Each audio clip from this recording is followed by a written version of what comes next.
আজ এই পার্শে মাছের রেসিপিটা তোমাদের সাথে শেয়ার করব আর ছোট ছোট টিপস ব্যবহার করব কি দিলে পরে টেস্টটা দ্বিগুণ হয় সেটাই তোমাদের সাথে শেয়ার করব। নমস্কার বন্ধুরা, প্রতিদিনের মতো আজও চলে এসেছি। আজ এই যে কিছু পরিমাণে এই যে পার্শে মাছ নিয়েছি, এই পার্শে মাছ দিয়ে পার্শে মাছের ঝাল করব। আর এই পার্শে মাছের ঝালটা কিভাবে করব ছোট ছোট টিপস তোমাদের সাথে শেয়ার করব। আর কী দিয়ে করলে খুব ভালো লাগে সেটাই তোমাদের সাথে শেয়ার করব। বন্ধুরা অবশ্যই ভিডিওটা দেখতে থাকো, নো স্কিপ করে প্রথম থেকে শেষ পর্যন্ত, খুব ভালো লাগবে তোমাদের। আমার নতুন পুরনো সকল বন্ধুদের অনেক অনেক ভালোবাসা থাকলো। আর মাছে এবার পরিমাণ মতো লবণ দিয়ে দেব হলুদ। খুব ভালো করে মাছের লবণ হলুদটা আমি মেখে নেব। এবার আমি এটাকে 5 মিনিট মতো রেখে দেব। আদা রসুন নিয়ে নিয়েছি আর সামান্য পরিমাণে কিছু পেঁয়াজ নিয়েছি। এগুলো এবার আমি শিলনোড়াতে বেটে নেব। সামান্য একটু জল দিয়ে নেব।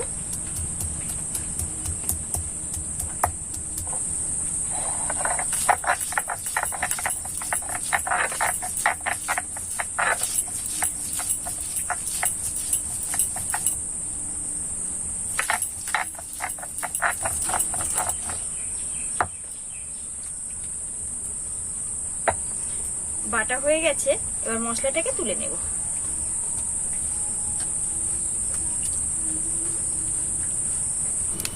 কড়াইতে তেল গরম হয়ে গেছে, এবার মাছগুলোকে ভেজে নেব।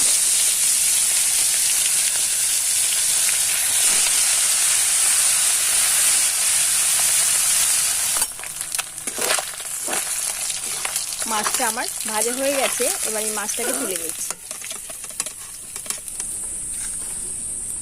এই যে কিছু পরিমাণে সরষে নিয়েছি আর নিয়েছি শুকনো লঙ্কা, দিয়ে দেব। একটু ভাজা ভাজা হলে দিয়ে দেবো পেঁয়াজ কুচি।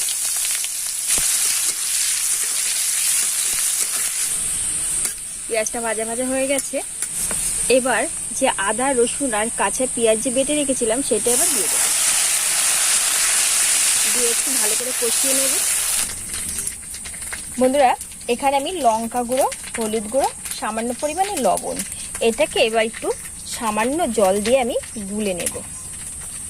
এইভাবে একটু গুলে নিলে কি হয়, আমরা যে রান্নার তেলের ওপরে যে লঙ্কা হলুদটা দিয়ে দিলে ওটা পুড়ে যায় আর তরকারির টেস্টটা কিন্তু একদম বাজে হয়। এইভাবে দিলে কিন্তু তরকারির টেস্টটা কিন্তু খুব ভালো হয়। এবার আমি এই লিকুইডটা এবার দিয়ে দেব। দিয়ে মশলার সাথে খুব ভালো করে কষিয়ে নেব। তো বন্ধুরা কি সুন্দর একটা মশলা থেকে কিন্তু তেল বেরিয়ে গেছে আর মশলাটা খুব ভালো করে কষানো হয়ে গেছে। মানে জল দিয়ে দেব অল্প করে।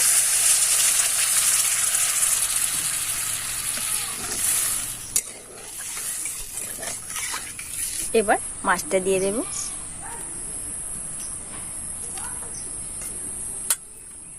মাছটা দিয়ে 2 থেকে 3 মিনিট একটু জাল করে নেব।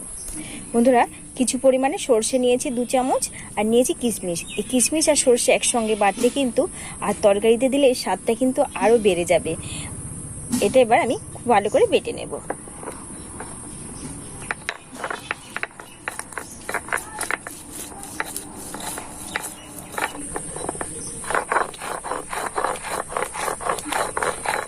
সরষেটা খুব ভালো করে বাটা আমার হয়ে গেছে, এবার আমি তুলে নেব।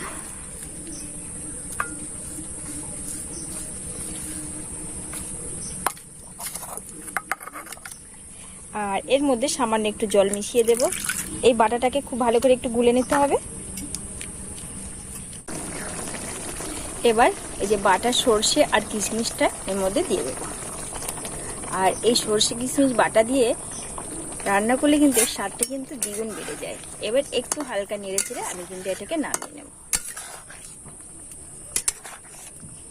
এইভাবে একবার পার্শে মাছ রান্না করে খেয়ে দেখবে বন্ধুরা, দারুণ লাগে। একদম পার্শে মাছের তেল ঝাল রেডি হয়ে গেছে বন্ধুরা। আর কত সুন্দর যে হয়েছে আর খেতে কিন্তু দারুণ। এইভাবে একবার রান্না করে দেখবে বন্ধুরা, খেতে দারুণ লাগে। এবার এটাকে আমি নামিয়ে নেব।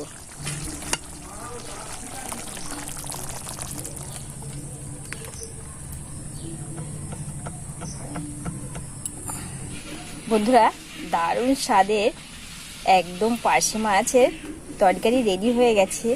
আর এই পার্শে মাছের তরকারি দেখ এক থালা ভাত কিনে এমনিতেই খাওয়া হয়ে যাবে, এত টেস্টি লাগে খেতে, খুবই ভালো লাগে খেতে বন্ধুরা, দারুণ লাগে। একবার এইভাবে রান্না করে খেয়ে দেখবে বন্ধুরা, খেতে ভীষণ ভালো লাগে। দেখো বন্ধুরা কি দারুণ হয়েছে।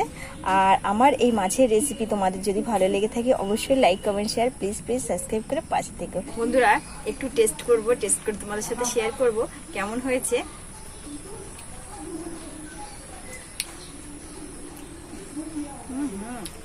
ফাটাফাটি দারুণ হয়েছে। সরষে আর কিশমিশের জন্য এর টেস্টটা কিন্তু আরো বেড়ে গেছে, দারুণ লাগছে খেতে, খুব সুন্দর। তাহলে এখানেই রাখছি, দেখা অন্যটা ভিডিওর সঙ্গে।